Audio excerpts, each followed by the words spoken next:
Hello बच्चों और welcome to you my YouTube channel concept of chemistry. आज हम बात करेंगे एसिड बेस सॉल्ट के लेक्चर नंबर 6 पर, और जिसमें हम बात करेंगे नाइट्रिक एसिड के ऊपर। ये मेरा टोटल लेक्चर, पूरा लेक्चर जो होगा वो नाइट्रिक एसिड के ऊपर बेस्ड होगा। नाइट्रिक एसिड जो है हमारे एसिड बेस सॉल्ट में बड़ा ही इंपॉर्टेंट सा एसिड है। तो देखते हैं नाइट्रिक एसिड के बारे में। HNO3 nitric acid that is HNO3, और इसको हम कहते हैं aqua fortis। Why it is called aqua fortis? Because it is highly corrosive in nature. Highly corrosive in nature. Highly corrosive nature के होने के कारण इसको हम क्या कहते हैं? इसको हम aqua fortis कहते हैं। ये HNO3 जो होता है, it is a colorless liquid. It is a colorless liquid. Colourless liquid, ये कलरलेस लिक्विड होता है। ठीक है, तो बात करते हैं ये लैब में प्रिपेयर कैसे होता है, यानी कि लैब प्रिपरेशन मेथड। लैब में हम कैसे प्रिपेयर करते हैं HNO3 को, तो देखते हैं lab preparation method. Lab preparation method of किसका? HNO3 का। HNO3 का लैब प्रिपरेशन मेथड। तो लैब में कैसे प्रिपेयर होता है? एक्चुअली HNO3 कौन सा एसिड है? ये एक वोलाटाइल एसिड है। HNO3 नाइट्रिक एसिड जो है ये एक वोलाटाइल एसिड है। वोलाटाइल मतलब जो इजीली वेपोराइज हो जाए। तो अगर हमको बनाना है HNO3, अगर हमको बनाना है HNO3, तो इसके लिए हम यूज क्या करेंगे? इसके लिए हम यूज करेंगे एक नॉन वोलाटाइल एसिड, जो कि है हमारा कौन सा? H2SO4 concentrated. और इसका रिएक्शन करवाएंगे कोई ऐसे सॉल्ट के साथ जिसमें NO3 हो, दैट मींस किसी मेटल के नाइट्रेट सॉल्ट के साथ इसका हम रिएक्शन करवाते हैं। क्यों नाइट्रेट सॉल्ट ही? क्यों? क्योंकि नाइट्रेट सॉल्ट रहेगा तब यहाँ पर NO3 आएगा। हम क्या करते हैं, इसका रिएक्शन करवा लेते हैं NaNO3 के साथ। NaNO3 प्लस H2SO4 कंसंट्रेटेड, और टेम्परेचर रखते हैं below then 200 degree C. Below then 200 degree C. Below then 200 degree C पर क्या होगा? ये H2SO4 अपने एक H प्लस आयन को रिप्लेस करेगा। ये एक H प्लस जाएगा इस NO3 माइनस के साथ, बनाएगा क्या? HNO3 plus. प्लस क्या बनेगा? ये HNO3, और प्लस क्या बनेगा? HNO3, और प्लस बनेगा NaHSO4। NaHSO4। अगर इसी की जगह पर हम एक और एसिड की बात कर लें, जैसे इसी एसिड को बनाने का एक और मेथड, यानी हम सोडियम नाइट्रेट के जगह पर पोटेशियम नाइट्रेट को भी यूज कर सकते हैं। प्लस यूज क्या करना? H2SO4 कंसंट्रेटेड, H2SO4 कंसंट्रेटेड, और टेम्परेचर रखना है बिलो देन 200 डिग्री सी। तो क्या फॉर्म होगा? फॉर्म होगा HNO3 प्लस KHSO4, KHSO4। तो यहाँ पे क्वेश्चन बहुत ज्यादा पूछा जाता है, why temperature is taken below then 200 degree C. Why temperature below then 200 degree C taken. क्यों temperature below then 200 degree C रखते हैं? क्योंकि टेम्परेचर जब ग्रेटर देन 200 डिग्री सी रखते हैं तो क्या होता है, ये HNO3 ना थोड़ा डिसोसिएट कर जाता है। ये HNO3 डिसोसिएट कर जाता है, और डिसोसिएट होके बनाता क्या है? ये बनाता है NO2 plus H2O plus O2। ये HNO3 हाई टेम्परेचर रखने पर क्या होता है? डिसोसिएट कर जाता है, और डिसोसिएट होके बनाता क्या है? NO2 plus H2O plus O2। ये याद रखना है, ये NO2 जो होता है ये रेडिश ब्राउन कलर का गैस होता है। नाइट्रोजन डाइऑक्साइड जो है ये रेडिश ब्राउन गैस होता है, रेडिश ब्राउन गैस। एक चीज और याद रखना है कि एक्चुअली में जो HNO3 नाइट्रिक एसिड होता है, एक्चुअली HNO3 जो होता है वो कलरलेस होता है, but lab prepared HNO3 are yellow in colour. Lab prepared HNO3 are yellow in colour. Why? इसके लिए देखते हैं, पहले इसको समझ गए समझ गए? देख लीजिए इसको, समझ गए? मिटा दें।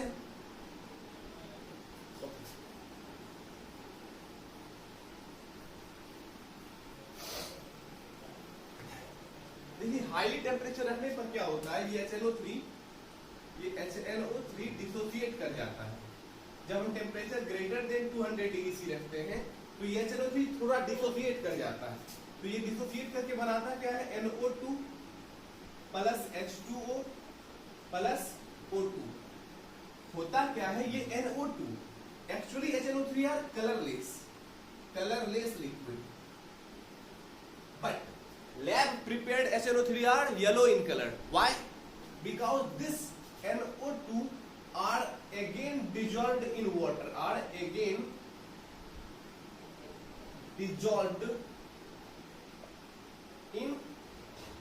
water, present in the solution। जो सॉल्यूशन में प्रेजेंट होता है वाटर, उसमें ये अगेन डिजॉल्व कर जाता है, और अगेन डिजॉल्व करने के कारण इसका कलर क्या हो जाता है, so this is yellow in colour. Again dissolve कर जाने के कारण इसका कलर जो हो जाता है वो येलो हो जाता है। लैब प्रिपेयर्ड जो HNO3 होता है वो येलो इन कलर होता है। लैब प्रिपेयर्ड जो HNO3 होता है वो येलो इन कलर, एक्चुअली जो HNO3 होता है वो कलरलेस होता है। याद रहेगा?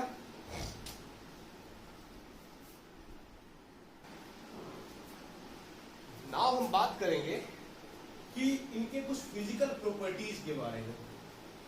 इनके नाइट्रिक एसिड के कुछ फिजिकल प्रॉपर्टीज के बारे में। तो देखिए कुछ फिजिकल प्रॉपर्टी में पहला प्रॉपर्टी क्या होता है कि HNO3 एक्चुअली जो होता है, HNO3 is a colourless liquid. ये कलरलेस लिक्विड है, colourless liquid, but lab prepared HNO3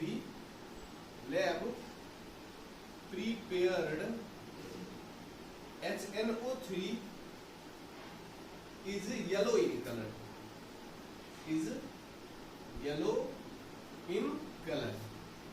ये लैब प्रिपेयर्ड जो होता है वो येलो होता है, एक्चुअली में कलरलेस होता है। It is water miscible,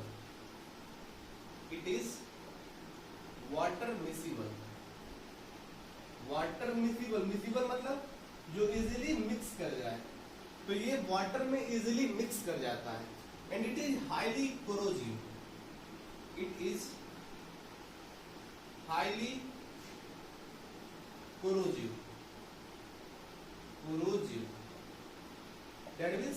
that means it is a strong oxidizing agent। ये बहुत ही ज्यादा स्ट्रॉन्ग ऑक्सीडाइजिंग एजेंट होता है। ऑक्सीडाइजिंग एजेंट मतलब क्या? ऑक्सीडाइजिंग एजेंट मतलब क्या? ऑक्सीडाइजिंग एजेंट ऐसे सब्सटेंस को कहते हैं जो किसी भी सब्सटेंस को ऑक्सीजन सप्लाई करे और उसको ऑक्सीडाइज करे, तो ऐसे सब्सटेंस को हम ऑक्सीडाइजिंग एजेंट कहते हैं। तो ये कुछ नॉर्मल से फिजिकल प्रॉपर्टीज थे HNO3 के, ठीक है। HNO3 जो होता है ये कंप्लीटली एसिड होता है और ये एसिड के सारे प्रॉपर्टी को शो करता है।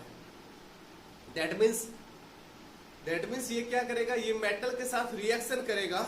हाँ, एक चीज, ये मेटल के साथ रिएक्शन करके सॉल्ट और हाइड्रोजन गैस लिबरेट नहीं करता। इस प्रॉपर्टी को स्टडी करना है, और मोस्टली सारी प्रॉपर्टी वही होती है जो एसिड करता है, वो ये भी करता है।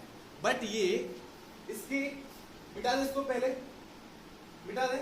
ओके, तो ये इसका एक बड़ा ही इंपॉर्टेंट सा प्रॉपर्टी है कि ये क्या है, ये मेटल के साथ रिएक्शन करके मेटल प्लस HNO3,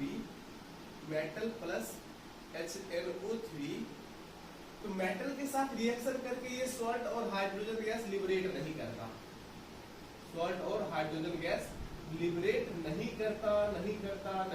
ध्यान रखना है, ठीक है। तो ये क्या करता है, ये मेटल के साथ रिएक्शन करके देखते हैं। एक मेटल हमने लिए जिंक, इसके साथ रिएक्शन करवाए किसका, HNO3,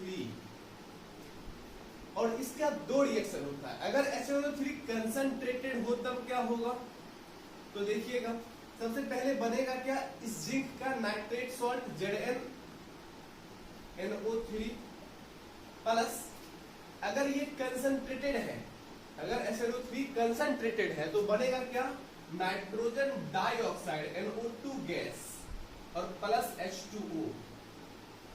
अगर यही डाइल्यूटेड है यानी कि Zn प्लस HNO3 डाइल्यूटेड है तो क्या होगा, तो बनेगा क्या, तब बनेगा ZnNO3 और यहाँ पे होल ट्वाइस होगा, whole twice plus nitric oxide gas plus H2O।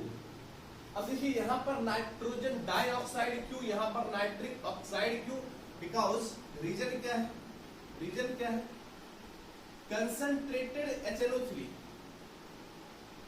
Is too much oxidising agent, ये बहुत ज्यादा ऑक्सीडाइजिंग एजेंट होता है, ये तुरंत क्या करता है, इसको ऑक्सीजन मोर ऑक्सीजन सप्लाई करता है, इसलिए यहाँ पर नाइट्रिक तो नाइट्रोजन डाइऑक्साइड, और ये इतना अधिक ऑक्सीडाइजिंग एजेंट नहीं होता, इसलिए ये इतना अधिक ऑक्सीजन सप्लाई नहीं करता, और यहाँ पर क्या बनता है, नाइट्रिक ऑक्साइड। समझ में आया। एक चीजें जो बार बार पूछी जाती है और हमने कई बार बताया है, क्या किसी भी मेटल के साथ रिएक्शन करके ये सॉल्ट और हाइड्रोजन गैस लिबरेट नहीं करेगा। क्वेश्चन अगर ये है कि अगर नाइट्रिक एसिड मेटल के साथ रिएक्शन करके सॉल्ट, अगर वो कंसंट्रेटेड हो तो NO2 और H2O, और डाइल्यूटेड हो तो salt plus NO plus H2O देता है, तो क्या किसी भी मेटल के साथ रिएक्शन करके ये एसिड के जनरल ट्रेंड को फॉलो करेगा कि नहीं करेगा, करेगा। किस दो मेटल के साथ करेगा, मैंगनीज और मैग्नीशियम, मैंगनीज और मैग्नीशियम के साथ जब HNO3 रिएक्ट करे, कैसा HNO3, जब HNO3 very very very diluted हो, दैट मीन्स सॉल्यूशन में 1% 2% क्या हो, HNO3 हो, 98-99% तक क्या हो, वाटर हो, तो इस कंडीशन में ये मैंगनीज और मैग्नीशियम के साथ रिएक्शन करके क्या बनाएगा, बनाएगा मैंगनीज का सॉल्ट, नाइट्रेट सॉल्ट, और लिबरेट करेगा हाइड्रोजन गैस। इस केस में भी क्या होगा, वही चीज HNO3, और कैसा HNO3, तो वेरी वेरी डाइल्यूटेड, ये बनाएगा क्या, ये बनाएगा इसका सॉल्ट बनेगा क्या, MgNO3 का whole twice plus hydrogen gas liberate होगा। समझ में आया। तो ये दो ही मेटल हैं, मैंगनीज और मैग्नीशियम, जिसके साथ वेरी वेरी वेरी डाइल्यूटेड अगर नाइट्रिक एसिड हो तो ये रिएक्शन करेगा, और रिएक्शन करके सॉल्ट और हाइड्रोजन गैस लिबरेट करेगा। दूसरे किसी भी मेटल के साथ ये ऐसा नहीं करेगा, नहीं करेगा, नहीं करेगा, किसी भी कंडीशन में नहीं करेगा। समझ में आया, कोई दिक्कत है? ओके, मिटा दे।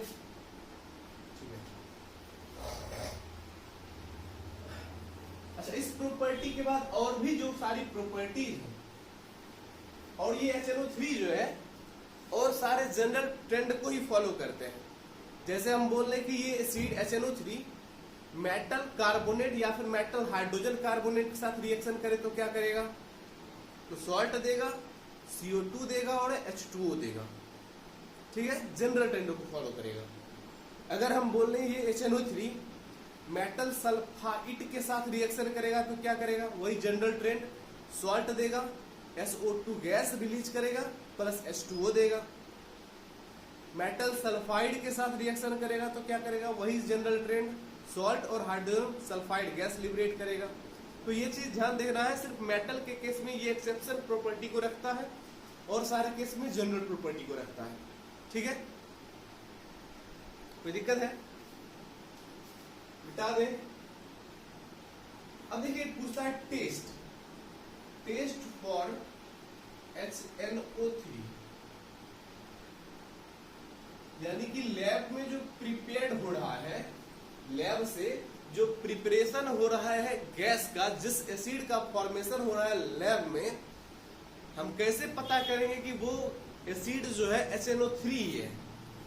तो एक जनरल ट्रेंड है कि क्या कीजिए, HNO3 को हीट कीजिए। HNO3 को हीट करेंगे। HNO3 को हीट करने से ये क्या होगा, ये डिसोसिएट करेगा NO2 में प्लस H2O और प्लस O2 में, ये ऑक्सीजन गैस रिलीज करेगा। अब ये क्या होगा, ये भी गैस क्या है, नाइट्रोजन डाइऑक्साइड गैस है। अगर ये इसका कलर क्या होता है, इसका कलर होता है रेडिश ब्राउन, रेडिश ब्राउन। तो कैसे आइडेंटिफाई करेंगे, HNO3 यानी कि जो लैब में प्रिपेयर्ड होकर एसिड मिल रहा है उसको लीजिए और उसको हीट कीजिए। हीट करने से अगर रेडिश ब्राउन कलर का कोई गैस निकलता दिखे तो समझ लीजिए कि वो क्या है, वो क्या है, HNO3 ही है। तो ये टेस्ट चलता है, ये सही है, बट करेक्ट नहीं है। क्यों नहीं है करेक्ट, क्योंकि ये NO2 गैस सिर्फ HNO3 से ही थोड़ी निकलता है। बहुत सारे ऐसे एलिमेंट हैं, ऐसे कंपाउंड हैं जिसके डिसोसिएशन से NO2 गैस निकलता है। तो ये करेक्ट टेस्टिंग, करेक्ट आइडेंटिफिकेशन नहीं हो सकता किसका, HNO3 का। तो इसके लिए क्या करेंगे, इसके लिए हम टेस्ट करते हैं, जिस टेस्ट का नाम है ब्राउन रिंग टेस्ट। मिटा इसको, ब्राउन रिंग टेस्ट,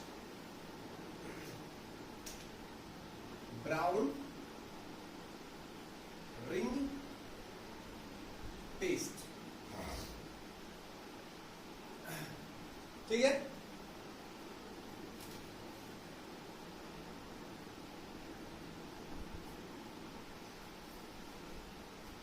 इसके लिए क्या करते हैं देखिएगा, हम एक कंटेनर लिए, फ्लास्क, सपोज ये एक फ्लास्क है, हमने फ्लास्क लिया। इस फ्लास्क में यहां से क्या है, इसमें हमने HNO3 यानी कि नाइट्रिक एसिड को डाल रखा है। ठीक है, अब इसमें हम क्या किए, इधर से ऐड किए FeSO4, इसमें हमने ऐड कर दिया FeSO4 और हमने इसमें और ऐड कर दिया किसको, H2SO4 को। तो हम ये कह सकते हैं कि हमने क्या किया, HNO3 में we add acidified FeSO4 in HNO3। HNO3 में हमने क्या किया, एसिडिफाइड FeSO4 को डाल दिया और इस कंटेनर को हमने क्या किया, टिल्ट किया। इस कंटेनर को हमने टिल्ट किया। अब ये टिल्ट करने से यहाँ पे देखिएगा दोनों का सॉल्यूशन है HNO3 प्लस एसिडिफाइड FeSO4 का। इसको यहाँ से हमने क्या किया, एक टैप, एक नल के नीचे रख दिया। अब ये टैप से क्या होगा, पानी गिरेगा और पानी का गिरने से ये क्या होगा, हम कूल होगा। यानी कि हमने इसको क्या किया, कूल किया।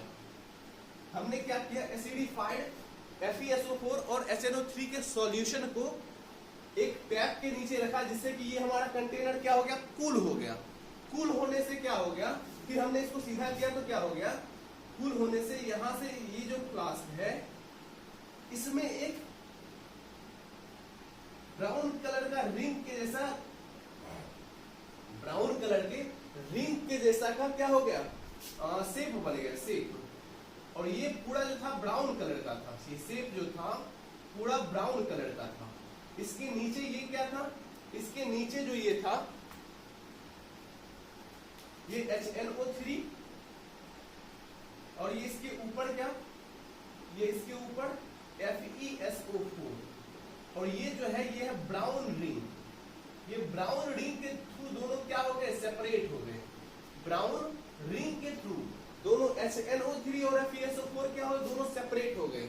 और ये करेक्ट आइडेंटिफिकेशन था किसका, HNO3 के साथ। यानी कि HNO3 में अगर हम क्या करें, एसिडिफाइड FeSO4 को डालें तो क्या होगा, और इसको कूल करें तो इसके बीच में दोनों सेपरेट हो जाएंगे, FeSO4 और HNO3 दोनों सेपरेट हो जाएंगे और इनके बीच में एक ब्राउन कलर का रिंग दिखेगा। और ये ब्राउन कलर का रिंग ओनली ऑन HNO3 में ही दिखता है। तो ये क्या है, ये करेक्ट आइडेंटिफिकेशन है किसके लिए, SnO3 के लिए। तो याद रखना है ब्राउन रिंग टेस्ट है वो किसके लिए, आइडेंटिफिकेशन फॉर SnO3 के लिए। समझे? कोई प्रॉब्लम है? इंक कहाँ है बउआ?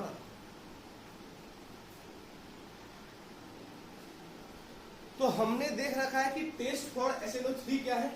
अब हम बात करेंगे कि अगर हमको बड़े मेथड पर, लार्ज स्केल पर SnO3 को प्रिपेयर करना है, अभी तक हमने देखा कि लैब में कैसे प्रिपेयर करते हैं।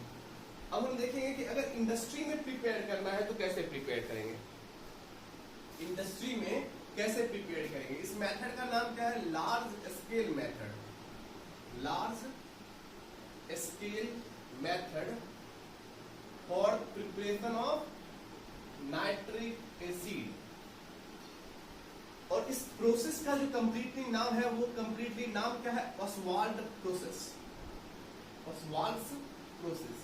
यानी कि एक साइंटिस्ट हुए सर ऑसवाल्ड, उन्होंने ही इस फर्स्ट ऑफ ऑल इसी प्रोसेस के थ्रू हमने क्या किया था, उन्होंने नाइट्रिक एसिड को इंडस्ट्री में प्रिपेयर किया था।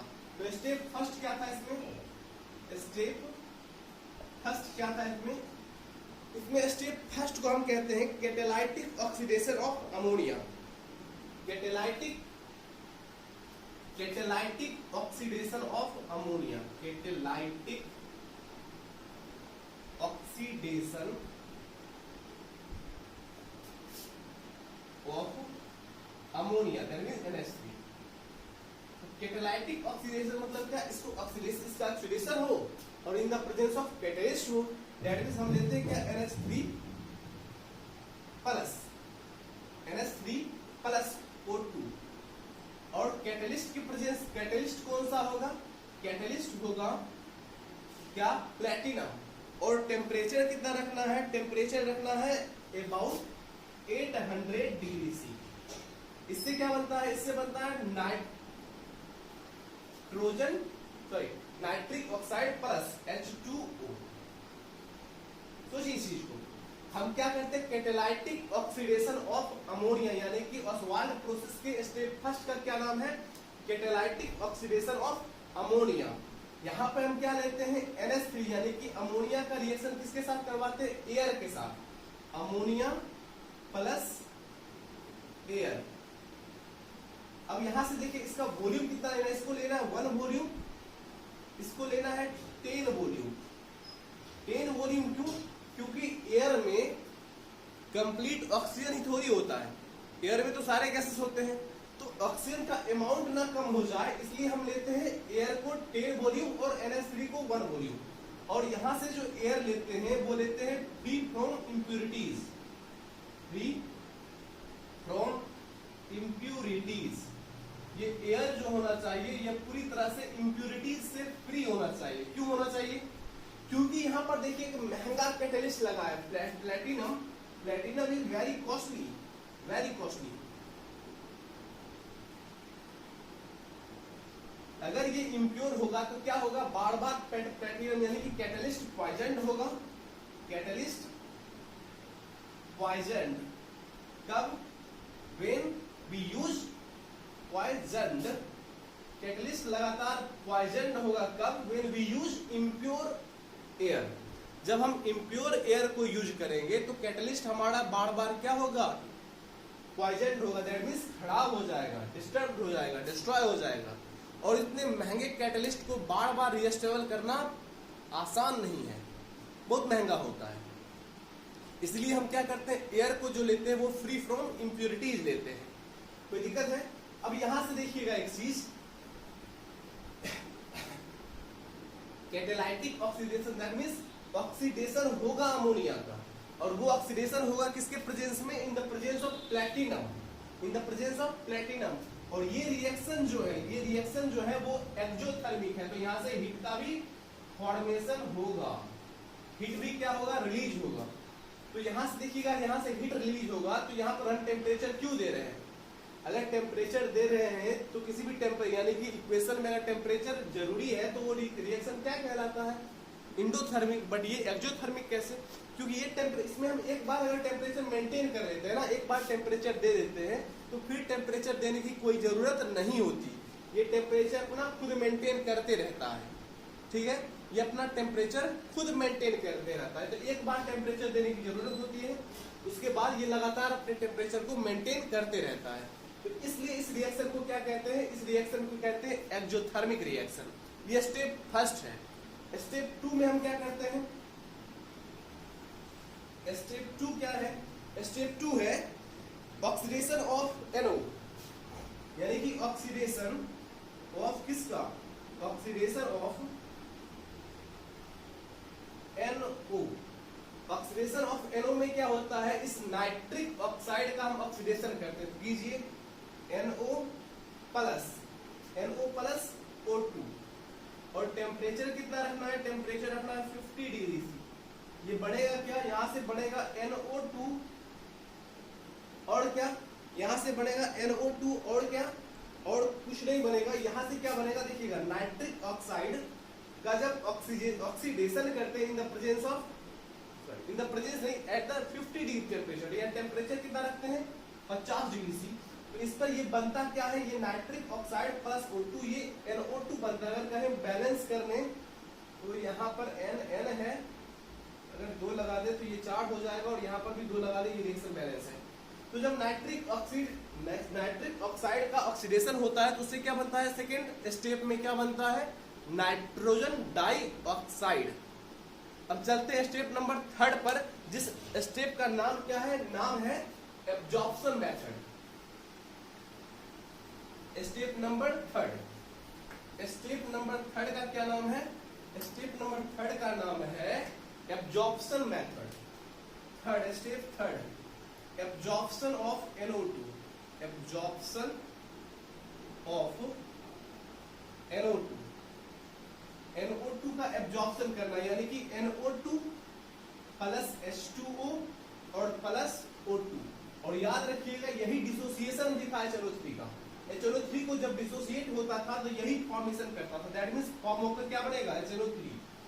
तो ये था आपका ओसवाल्ड प्रोसेस, और इस प्रोसेस के थ्रू हम क्या करते हैं, इंडस्ट्री में नाइट्रिक एसिड का फॉर्मेशन करते हैं। फर्स्ट ऑफ ऑल हम क्या करते हैं, उसका कैटालाइटिक ऑक्सीडेशन करते हैं अमोनिया का in the presence of oxygen, हम क्या करते हैं, और कैटलिस्ट को प्लैटिनम टेम्परेचर कितना 800 डिग्री सी पर हम क्या करते हैं, उसका ऑक्सीडेशन करते हैं, जिससे हमको मिलता क्या, हमको मिलता है नाइट्रिक ऑक्साइड प्लस H2O, और रिलीज क्या होता है, हीट। ये रिएक्शन कौन सा था, एक्सोथर्मिक। सेकेंड स्टेप में हम क्या करते हैं, सेकेंड स्टेप में हम ऑक्सीडेशन करते हैं नाइट्रिक ऑक्साइड का, नाइट्रिक ऑक्साइड का ऑक्सीडेशन करते हैं, और टेम्परेचर कितना रखते हैं 50 डिग्री से, जिससे मिलता क्या है, नाइट्रोजन डाइऑक्साइड। और थर्ड स्टेप में हम क्या करते हैं, नाइट्रोजन डाइऑक्साइड का एब्जॉर्प्शन करते हैं, जिससे हमको क्या मिलता है, HNO3। और ये कंप्लीट मेथड था किसका, preparation of HNO3 in the large scale method, in the industry method. यानी कि इंडस्ट्री में हम कैसे प्रिपेयर करते हैं, तो ऐसे प्रिपेयर करते हैं। ये 3 स्टेप के थ्रू ओसवाल्ड ने पहली बार क्या किया था, अमोनिया कहते हैं, नाइट्रिक एसिड का फॉर्मेशन किया था इन इंडस्ट्री, समझे।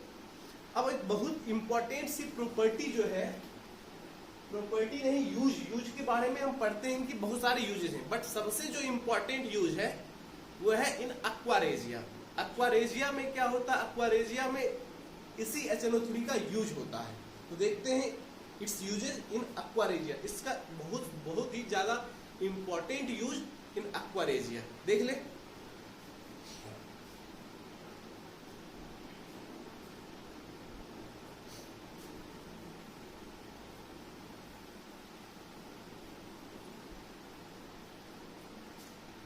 Important use, it's important uses,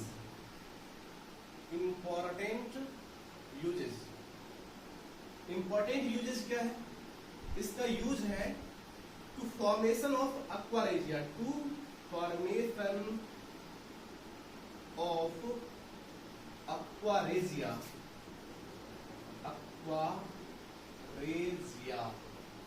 aqua regia में ये क्या करता है, ये एक्वारेजिया का फॉर्मेशन करता है। एक्वारेजिया क्या होता है, एक्वारेजिया एक स्ट्रॉन्गेस्ट एसिड होता है। Aqua regia is a strongest acid known, strongest acid known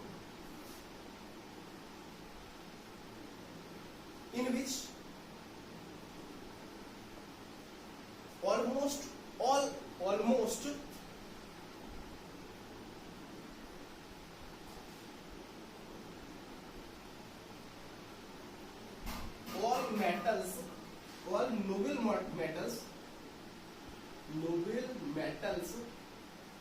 are dissolved easily। देखिए नोबेल मेटल क्या होते हैं? नोबेल मेटल होते हैं जैसे कि हमारा हो गया सिल्वर, हमारा हो गया गोल्ड, प्लेटिनम, ये सब जो है ये सब नोबेल मेटल होते हैं। नोबेल मेटल मतलब ये बहुत ही लिस्ट एक्टिव मेटल होते हैं, किसी के साथ कोई रिएक्शन नहीं करते हैं। बट ये नोबेल मेटल भी एक्वारेजिया में क्या होते हैं? डिजॉल्व होते हैं। ये तो मोस्टली क्या होता है, ये तो HNO3 में भी डिजॉल्व हो जाते हैं, easily dissolve in HNO3। Silver easily dissolve in HNO3,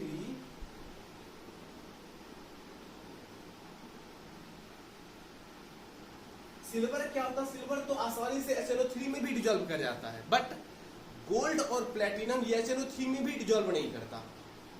तो क्या करते हैं? तो एक्वा ये क्या किसमें डिजॉल्व होता है? ये डिजॉल्व होता है एक्वारेजिया में। किसमें? एक्वारेजिया में। कैसे होता है देखिएगा। एक्वारेजिया एक्चुअली क्या होता है बेटा, इसको समझ में आ रहा है? देखिए एक्वारेजिया एक्चुअली क्या होता है, एक्वारेजिया एक्चुअली क्या होता है देखिएगा। एक्वारेजिया जो होता है, एक्वारेजिया ये एक्चुअली मिक्सचर है किसका? HNO3 और HCl का। HNO3 प्लस HCl का ये क्या है? मिक्सचर है। ये HNO3 और HCl का मिक्सचर होता है। ये कितने कितने वॉल्यूम में होता है देखिएगा। इसमें वन वॉल्यूम HNO3 का, वन वॉल्यूम HNO3 का, और 3 वॉल्यूम किसका? 3 वॉल्यूम HCl का होता है। वन वॉल्यूम HNO3 का और 3 वॉल्यूम HCl का होता है। तो यहां से देखिए ये दोनों कंबाइन करके जब बनाता है, ये दोनों का कॉम्बिनेशन क्या कहलाएगा? HNO3 प्लस HCl, इसका कॉम्बिनेशन क्या कहलाएगा? इसका कॉम्बिनेशन कहलाएगा एक्वारेजिया। इसका कॉम्बिनेशन क्या कहलाएगा? इसका कॉम्बिनेशन कहलाएगा एक्वारेजिया। और जब ये दोनों कंबाइन करके बनाते क्या है? ये बनाते हैं, दोनों का जब रिएक्शन होगा तो क्या बनाएगा? ये बनाएगा NOCl प्लस Cl और plus H2O। NOCl plus Cl plus H2O। देख ले, यहां से देखिएगा। अब ये क्या कहलाता है? NOCl is nitrosyl chloride, nitrosyl chloride, chloride. और ये क्लोरीन जो होता है, ये chlorine is called nascent chlorine, nascent chlorine. और this nascent chlorine is highly active, बहुत ज्यादा एक्टिव होता है, हाईली एक्टिव। और इसी नेसेंट क्लोरीन में क्या होता है? गोल्ड और प्लेटिनम डिजॉल्व करता है। इसी नेसेंट क्लोरीन में गोल्ड और प्लेटिनम भी डिजॉल्व करता है। कैसे देखिएगा? गोल्ड Au प्लस किसका? क्लोरीन का, क्लोरीन Cl। गोल्ड का वैलेंसी कितना? 3, तो बनाएगा क्या? AuCl3। अगर बैलेंस करना है तो यहाँ पर 3Cl। तो इसी नेसेंट क्लोरीन में सारे नोबेल मेटल भी क्या होते हैं जो किसी में डिजॉल्व नहीं होते, वो इसी नेसेंट क्लोरीन में डिजॉल्व होते हैं। तो अगर हम बोल रहे प्लेटिनम Pt प्लस 4 और ये नेसेंट क्लोरीन, तो इसमें ये क्या करेगा? आसानी से रिएक्ट करेगा इस नेसेंट क्लोरीन के साथ, क्योंकि नेसेंट क्लोरीन बहुत ज्यादा एक्टिव होता है। तो ये क्या करेगा? ये बनाएगा PtCl4, क्योंकि प्लेटिनम की वैलेंसी 4। तो ये था आपका कि कैसे एक्वारेजिया में एक्चुअली ऐसा क्या होता है कि वो गोल्ड और प्लेटिनम को भी अपने में डिजॉल्व कर देता है। तो उसमें एक्चुअली में हाईली एक्टिव नेसेंट क्लोरीन होते हैं जो कि सबको अपने में डिजॉल्व कर लेते हैं। तो ये था आपका कंप्लीट लेक्चर ऑन HNO3। हम विश्वास करते हैं कि आप लोगों को इसके बारे में कंप्लीट समझ में आया होगा। अगर हमारा ये लेक्चर बेहतर लगा हो तो हमारे चैनल को लाइक करें, सब्सक्राइब करें, शेयर करें।